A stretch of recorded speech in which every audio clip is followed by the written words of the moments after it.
Welcome in another daily show of Snaps. We got rid of the offensive line. We're doing a quarterback special only show today because we all know it is the most important position out there. Sorry, T-Bob. We'll see you again tomorrow.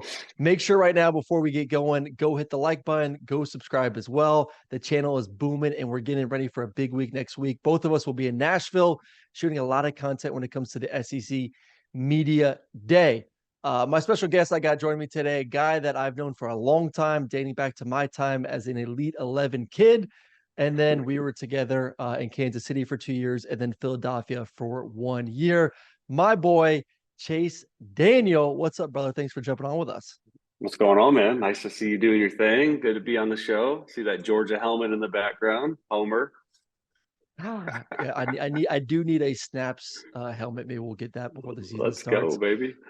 Before we jump into football talk, when it comes to college football, when it comes to Missouri, Texas, Oklahoma, we're going to be hitting all that. A little Georgia, obviously a little Alabama, trying to get your perspective with those teams. I do want to talk about your journey because it is one of the most unique journeys, probably one of the most difficult journeys of what you've done as a professional. And I've kind of talked about you, I think, a decent amount on this show just because I respect everything you've done. Obviously, I learned a lot from you during my time in the NFL. Your mindset and approach has to be so unique from what you've done over the past 14 years. Kind of break that down for me because I would love to hear it from you. I have my thoughts on it. I've shared it on the show before, but would love to hear from you of your day-to-day mentality of how you've been able to accomplish it.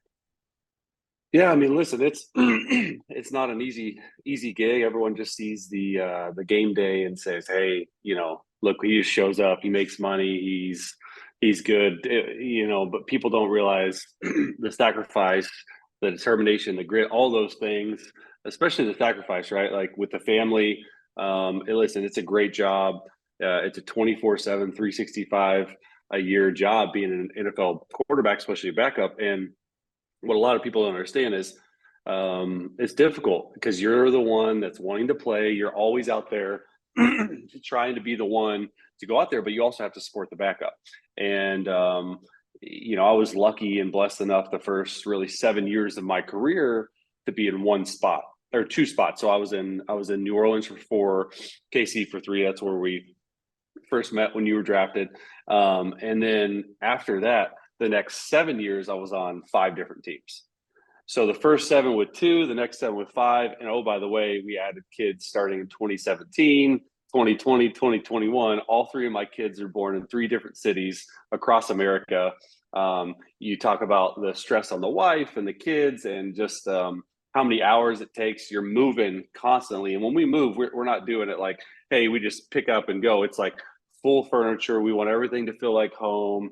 The wife's stressing out. The kids are in shambles. Luckily, they were young enough to where it doesn't really matter. They weren't in school. But so, out here in San Diego is our full-time home. And when we moved out here full-time, we're like, you guys are staying here. And luckily, I was just right up the road, 60 miles in Costa Mesa the last 2 years. So it's been pretty lucky. Well, I think the one thing that really impressed me, because I think that there is that tough balance of wanting to be the starting quarterback. I mean, we all grew up young quarterbacks. We want to be a starting quarterback in the NFL. Like that's the lifelong dream. And watching you do what you did for 3 years, backing up Alex and then backing up Carson his rookie year in Philadelphia, I wish I was smarter because you were grinding to be the starting quarterback. Don't get me wrong, and you were good enough to do it, but you also were never, I'll say, an asshole to the starter. You were never an asshole to Alex. You were never an asshole to her. Your mentality was, how can I serve you? That servant-like mentality. Yeah. Where, I mean, you were the first one in, man. Like I lived, for those who know, I lived with Chase when I got picked up by Philadelphia. I lived with Chase for the first 2-3 months of the season, and he'd come banging on my door at 5 o'clock in the morning on Tuesday, Wednesday, and Thursday, saying, "Hey, you got 10 minutes because the car leaves in 10 minutes, and we're gonna go." And we'd get there first and watch meetings and Yeah. get things set up. So, like, talk about that servant-like mentality to help prepare the starting quarterback for what he needed to do. Well, I always tell people there's there's one of 2 things that you got to do as a backup to be successful.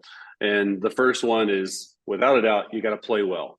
When your number's called, whether it's 2 times a year or 7 starts a year or mop up duty. Like you have to play well and you have to put it on film. Is that preseason games? You know, a lot of people were pissed off when it went to 3 preseason games. It's especially quarterbacks because, like, look, that 4th preseason game, I've seen people, not necessarily quarterbacks, but people make rosters on the 4th preseason game. So now you're cutting it by 25% to where it's only three games. So like preseason, I took it serious every single day in preseason because like that's really when you get to go and that's when other teams look. That's how I got my first deal in Kansas City. My first 4 years in New Orleans, like I balled out. Like I balled out in the preseason. I didn't really ever get my first start till 2013. So I was my 5th year in the league before my first start. So you got to play well. And the other one is you have to be an excellent teammate. And what do I mean by that? As a quarterback, as a backup quarterback, you wear a lot of different hats. The number one thing is you have to do whatever the starter wants to do to make sure he feels like he's ready to play a game. And so that's different. That's different with Drew Brees. That's different with Alex Smith, Carson Wentz, Mitch Trubisky. Everything is different. Justin Herbert. It's all different, and you sort of have to be, like a transformer. You have to morph into what the starter wants you to be, and you ultimately have to have a really good relationship with the starter because he has to be able to trust you when he comes off the sideline. The biggest compliment to a backup is if I see a starter go off the sideline and go straight to the backup quarterback instead of a coach. To me, that's what I always wanted because that was the biggest compliment of a starter trusting his backup. So those are the main 2 things, and hard work that was just put in from me from an early day. Like I always thought, hey, if I'm the most prepared that I can possibly be on a field or a practice or whatever it is, I felt like I gave myself a chance to be more successful. No, a hell of a career. I do want to go to a little bit of a funny story with us during my time in Kansas City and Philadelphia a little bit. This is a little bit of hazing, but this isn't Northwestern hazing here. There was no masks, there was no dry humping, there was no naked snaps, anything like that. But I was in charge of donuts. Mm. And Chase loves his fucking donuts. Absolutely loves donuts. I've never met anyone who loves his jelly-filled donuts more Mm. than Chase Daniel. Love it. Uh, how did that get started with me? And did you have to play that role before I got to Kansas City in your previous spot in New Orleans? Oh, dude, that's why I gave you that rules. I was like, that was like the one thing that Drew Brees and Mark Brunell, my very first year, they were like, you're getting donuts and you're getting Krispy Kreme and you're getting jelly filled, da da da da da. And so like I just got into a mode like, hey, Friday in the National Football League is donut day. You go in, the game plan's in, you study a little red zone that day, you feel really confident, the game plan starts to come together, you have a cup of coffee, you're eating your donut, you're watching some film. Um, and so yeah, I did that for 4 years. So when you came, I was like, well, I'm not the youngest guy in the room anymore, so you got to do it. And then it went on to Tyler Bray, and every third quarterback that we've ever had or I've ever been in a room with, they're getting donuts. It's everywhere. I don't think it's me that brought it, but it's everywhere. I don't know why the jelly filled. It was always a raspberry jelly Yep. filled Krispy Kreme, and we ended up starting to go more local spots in Kansas City. And I know Yep. it was good though. It was like the donut day was Friday in the NFL. And my favorite story is still so we'd have those Friday mornings. We had to be there at what, like 5:30. We get to the facility. So I would drive from my spot to Krispy Kreme right by the stadium, right by the facility. Well, this Friday, I guess Krispy Kreme was closed. So I get there at 5:15, 5:30. It's Think it was like a closed. So holiday, I right?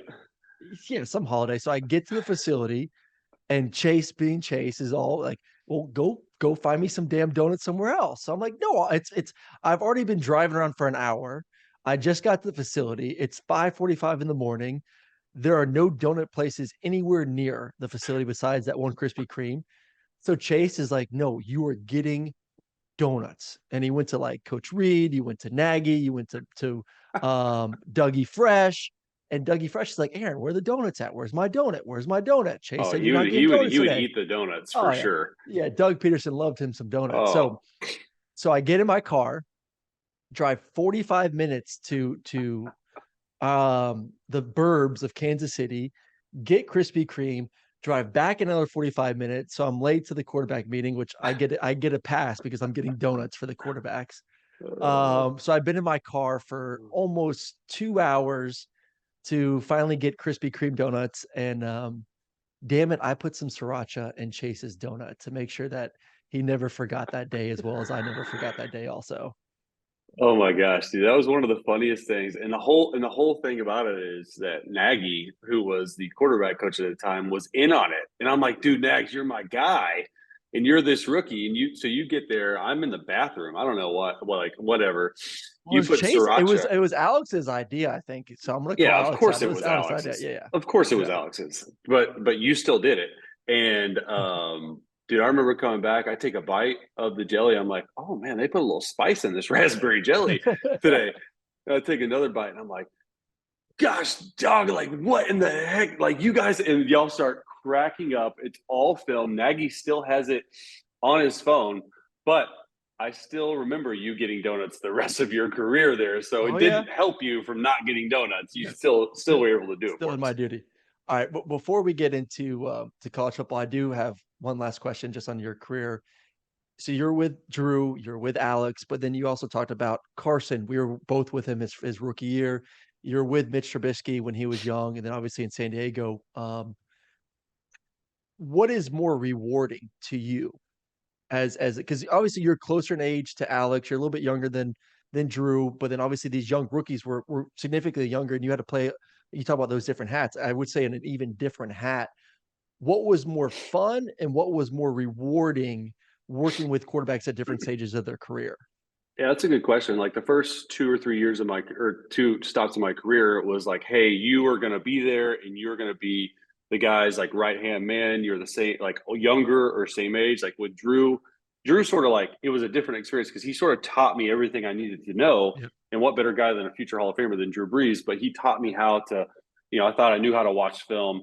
Okay, it's not what you're seeing, it's why are defensive coordinators doing this, it's why are they it's he taught me the why of a lot of things. And so I was really prepared and brought a lot of that to Kansas City, where Alex before me, he never watched film with his backup ever. It was always him and there. And then we got this like good groove going for 3 years where we go into the coach's office and we were just roll on film on Tuesdays. Tuesdays the off day, not for the quarterbacks. We're in from 8 to 3, as you well know. And so to me, that was really cool to like be the right hand guy. Alex and I had a really great relationship, and then it changed. The first year was in Philly. It was Sam Bradford at the time. People forget that, and it was me, and then they drafted Carson, so it sort of like flipped from like, hey, it's me and Sam, same age, to like, hey, you got to be a mentor, and so that was cool. And then obviously back to New Orleans for one, but then Trubisky for 2 years. That was awesome because he really bought into like, hey, what can I do to be better? How can I better succeed? And it's like it's not because of me you're going to succeed, but I can help you with the little tips outside of the field on how to best prepare yourself to put yourself in a successful position. So definitely the mentor type. And the last 2 years with Justin have been really, really good because the dude is just like such a nice guy, but everyone sees, what he does on the field. People don't see how he treats his teammates, how he treats everyone. It's like, yes, sir, no, ma'am. Raised by really great parents. And it's just every experience is different. And I think that's what's been able to mold me to be able to sort of fit what these quarterbacks' needs are. It's hell of a career, my man. I don't know if anyone has done it better than you. So we will see. Chase is still TBD on next steps, but it's July, so that decision is probably coming up here in the near future. So good luck to that. All right, let's transition to a little college football talk. Um, you're from the state of Texas. Big news a year ago. Texas, Oklahoma leaving the Big 12, moving to the SEC. You went to a school, they were still part of the conference that transitioned from the that conference to the SEC. That is Missouri. So you kind of got to witness that from an alumni standpoint. You being from Texas and you seeing Missouri make that transition, I would say Texas is a little bit more equipped to make it, even though Missouri did have success early on. Your thoughts on just the realignment in college football in general and how Texas, Oklahoma are going to take place in the SEC. Yeah, I mean, when I first saw and heard and got told, about 6 months before, hey, from our AD at the time, Mike Golden, hey, we're going to the SEC. I go, why? Like to me, I was like, it made no sense because I grew up in Texas. Grew up in Big 12 country, and Big 12 conference, by the way, during that time was elite. It was elite. Yeah. It wasn't. Yeah. It wasn't quite on the level of SEC, but like almost there. Yep. But SEC probably had two or three teams: the Florida, the Tim Tebow's, Georgia's, obviously, Alabama. With Greg McElroy, who went to our high school. And so when I got told that, I was like, why? And then I started doing a little bit more research, a little more. I'm like, oh, they're just following the money. They're just going where the money is because the Big 12 conference. So they were ahead of their time in the bandwagon. And then recently, especially since NIL, all this conference realignments, you got, from the Pac-12, UCLA and USC are rolling. I'm like, that makes no sense. From the Big 12, you got the two powerhouses, probably the best teams in the Big 12, Texas, Oklahoma going to SEC. So it's like you're seeing all these super conferences sort of try to align and form and compete with the SEC. Well, good luck. There's no competing with the SEC, especially when you're getting Texas and Oklahoma. You have Tennessee was like a surprise story last year. I mean, it's just like reload, especially with the transfer portal, everything going on in today's college football. It's like you can automatically just like get better overnight. Like, hey, not only are you having to recruit other people, I mean, Georgia, for instance, you guys got two more amazing stud receivers in the transfer portal, and it's like from Missouri, you stole our best guy, Dominic Levitt. Like he's like our best guy, and he'll probably be a number 3 at Mizzou or at Georgia or 4. But he wants to win a ring. He wants to go and win another ring. So like that's the problem you have in today. I don't know if I like it. I don't really have an opinion on it, but it is what it is. Whereas if you're a head coach at an SEC school or a Big 12 school or a Pac-12 school, like you're having to not only recruit so many other kids, you have to recruit your own kids. You have to say, hey, we have deep enough pockets. That's what it all is about now. It's all about the money. It's all about what can you do for me lately. And, you could have a starting quarterback at, say, a Minnesota. Just take, for instance, a Minnesota who sets all sorts of records, and Minnesota wins 8 or 9 games for the first time in a while. No, I'm going to go to Ohio State and finish. And it's like your premier guy. So it's a little We bit just up saw in that with arms. we just saw that with Sam Hartman at Wake Forest. He just set the ACC record for most career touchdowns in that conference, and is picking up and going to Notre Dame. Like it's weird to me because we've seen multiple Power Five quarterbacks leave. Spencer Sanders at Oklahoma State, a Yep. 3 or 4 year starter at a Power Five school, a team that was pretty darn good last year, was in contention for the Big 12 for the majority of the season, opts to leave to go to Yeah. another Power Five school. Sam Hartman leave. Like it's hard for me because I feel like I'm so loyal to Georgia. Like I started there, I played there. I would have never fathomed to say, okay, I'm going to go leave and go somewhere else for a year. Could you ever have done that as a player of just picked up and leave after starting at a Yeah, school like I mean, Missouri? it's such a different college football landscape, as you well know, and I'm 3 or 4 years older than you, and so it was ingrained in my soul, like from an early age, like from my dad. He was like, "Dude, you're committing. If you're committing to Yep. Missouri, you're staying there. I don't care what anyone else does." And sure enough, Texas comes calling, which was my dream school on signing day, and Mac Brown calls our head coach Todd Dodge at the time, and he's like, "Hey, is there any chance we could flip?" Because Ryan Perrilloux at the time flipped to Mhm. LSU, and and Todd Dodge goes, "Have you met his dad? There's no way that Todd Dodge said this to Mac Brown. There's no way he's switching. Like there's just none." And so it's been an interesting like few years since NIL came because it completely changed everything. Like for me, I mean, it would have been awesome to make a little dough. We could barely afford $350 rent with scholarship checks back in the day, back in 05 and '06. But it's just such a different landscape of college football today. All right, go back to Texas. You're from there. You know how much football means to that state. Texas has been irrelevant since our boy Colt McCoy left back in 2009 after that national championship. I mean, really has had maybe 1 or 2 good years, but not to that level that we would expect of a brand like Texas to have, especially in a conference that hasn't been the SEC. It hasn't been the Big Ten. They have more talent. They're just not maximizing that talent. Yeah. Where is the disconnect in Texas? Why is Texas football not Alabama, not Georgia, not Ohio State, not Michigan, not the elite of the elite year in and year out? Yeah, I mean, listen, you hit it right on the head. Was since Colt McCoy days, which is my days. I mean, since Yeah. '09, they haven't had a 10-win season. Are you kidding me? Like since '09, you haven't won double digit games. And so it's always been this thing. I feel like the last 5 years has been like Texas preseason is going to be awesome. It's going to be awesome. And for whatever reason, is it talent? Is it coaching? Is it a mix? Like what is it?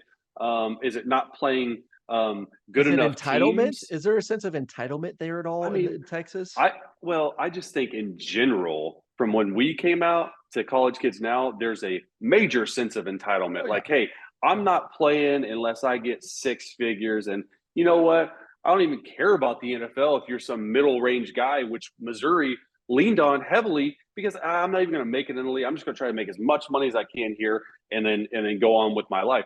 So I think entitlement in general is a major problem in college football.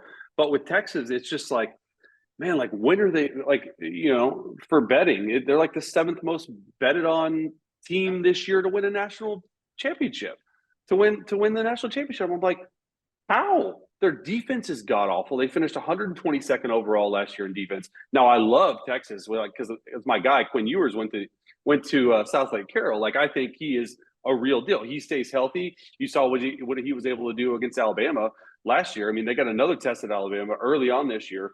So I don't know. I mean, Sark's got to get them rolling. It's just my sister went to Texas. I grew up a Texas fan, and so it sort of pains me to see like, man, like what is going on like with that program because the talent is there, and everyone says that about everything. Hey, we have the talent, we have the talent, but there has to be some type of team camaraderie, teams coming together, teams being able to do something outside of the talent because talent don't eat. If you don't play well, you're not rolling. It's a symbiotic relationship that's really difficult right now for Texas to try and pick up on.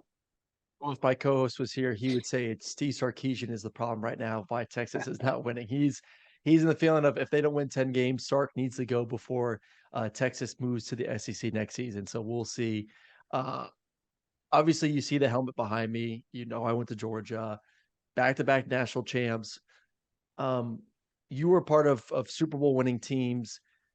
What's the difficulty that they face going for the three-peat though? Do you think that it's real that like there's extra pressure on them or that there's teams are going to play that much harder? Like, cause I always laugh at that. Cause like, if you're an athlete, if you're not playing hard, why the hell are you playing? Like, I'm not going to get Yeah, more up for Georgia compared to Alabama, no. compared to LSU, compared to Tennessee. What is the dynamic though of being a reigning champion from a guy that's won at the highest of high levels? Yeah, I mean, I think you're always, if you're Georgia, for the last 10 years, you're getting everyone's best shot. And I think that's what makes what they've been doing so much more impressive because they are maybe playing a little bit like, what are you going to do? Like put extra trick plays in? Yeah, okay. Yeah, you might have a double reverse flea flicker pass. Okay, cool, but that's one touchdown. You still got to score. And what I think's been so impressive about Georgia is not really their offense, although stats in the last 2 years has been lights out. It's their defense, dude. It's Yeah. like you're not scoring against us. So if you don't score against us, really ever, like we're gonna figure it out on offense. We're gonna pound the ball. And I mean, first of all, a two-peat like back to back is hard enough, right? Like you're Yeah. talking like college football history, right? I Mhm. did some research. Minnesota, 1934, 35, and 36 is the only three-peat in the AP era. 30s. So like Yeah. 100, almost 100 years ago. And to me, it's going to be impressive to watch. I mean, obviously Carson Beck's probably going to win that job. And you talk about the transport. He's been there for what, 3 years and hasn't moved, hasn't done anything. Which is And so awesome. like, A hell of a it's story. awesome. Hell of a Yeah, story. hell of a story. And it's just like it's not a it's just a reload for Georgia. So I think there is some extra pressure on the players because I guarantee you Kirby has talked about, hey, we just got to do one day at a time. His whole speech is like, don't get comfortable, but like being a three-peat, like the guys in the locker room know, like that's been done before once. So like you're going to go down in college football history, one of the best dynasties ever, if you can three-peat. Last one before I let you leave. You brought up the defense, you brought the offense. This is just a college football as a whole question here. Obviously, we're offensive guys. You played for a high power offense in Missouri. You've been around some of the best offensive minds in just football in general. What would you take nowadays, though? Like, what truly wins championships? Because we've been told our whole life defense wins championships. Georgia just won 2 national championships with the best defense in college football, but some of the games that, in my opinion, that they had to win, it wasn't because of their defense, it was because of their offense. What what wins a championship at the end of the day, a defense or an offense? Um, well, I would say a combination of both, including special teams. Like you have to have all three phases playing really well together. But like in playoff time, like I would rather take a defense that is rolling. I mean, Georgia has been not only good, they have been great. They have been outstanding playing defense. So I think that really was the rallying call. And then obviously, like everyone knows what Stetson did the last few years, just balled out, lights out. But I think he sort of, when he first took over, he was sort of like relying a little bit on defense to give them, Oh, yeah. hey, if you can play freely as a quarterback, you're going to play really well. Well, what better way to play freely than a 21 or a 28-point lead? I don't care if it's against Buffalo. I don't care if it's against Kentucky. I don't care if who it's against. Like if I can play free and sort of let it rip a little bit, gain some confidence as my defense is playing lights out, like that to me is the recipe for success. Yeah, 100%, 100%. All right, Chase, man, appreciate you jumping on. Make sure you go once again, subscribe, like this video. T-Bob and I will be back tomorrow live, but I hope you enjoyed a nice little quarterback, one of my mentors, Chase, and good luck as we await what you're going to be doing here in the next few weeks. Appreciate it, my man.